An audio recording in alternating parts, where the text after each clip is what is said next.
saaxiibayaal sidoo kale ciwaanada kale hadii muuqdo waxa kamid aan ka tagi karin aktarka lagu magacaabo Talabati VJ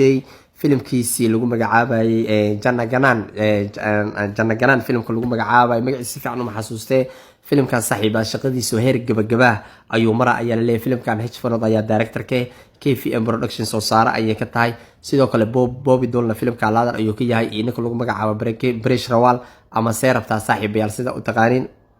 Brekesh Right aan dhahe ama seerabtaas u taqaaniin iyo Biryamani iyo Mamuti gabadha lagu magacaabo dhankaas iyo Malayalam ka soo jeeda ayagana waa ay ku jiraan Buja Haja Atrice koowaad way filimkan saaxiibayaal heer gabagaba ayuu hadda mara ayaa la leeyahay filimkan lagu magacaabo oo Talabati VJ hogaamiye ka yahay saaxiibayaal sidaa darteed haddeertaan Talabati VJ waxa ka cusub saaxiibayaal maadaama filimka shaqadiisa markuu dhameeyo toos u soo galayo dhanka siyaasadda wasaaradda arrimaha gudaha ee Taminadu ayaa waxay u diyaarisay ama ku wareejisay ayaa la leeyahay 8 xubnood oo bahalkii 8 nin oo Talabati VJ amnigiisa sugay maadaama siyaasi uu yahay waxa lagu qasban yahay ayaa la leeyahay amaankiisa in la ilaaliyo ama amaankiisa si adag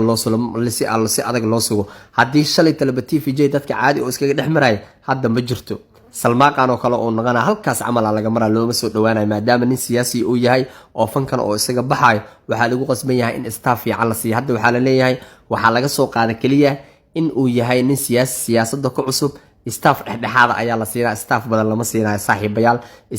kuwa waaweynka staffyada waxa la siiyaa ay ku waramayaan warbixinta 15 ilaa 20 staff laakiin ninkan maadaama siyaasadda uu ku cusub yahay wuxuu la imaan doona lama yaqaan ayaa la yiri 8 staff oo kaliya ayaa la siiyay marka Talabati VJ waa uu tilaabsaday saaxiibayaal hadda hadii wasaaradda arrimaha gudaha ee qaybteeda amniga hadii 8 nin ay ku wareejisay ninkan sidii fududaay oo awal lagu arki jiray oo Talabati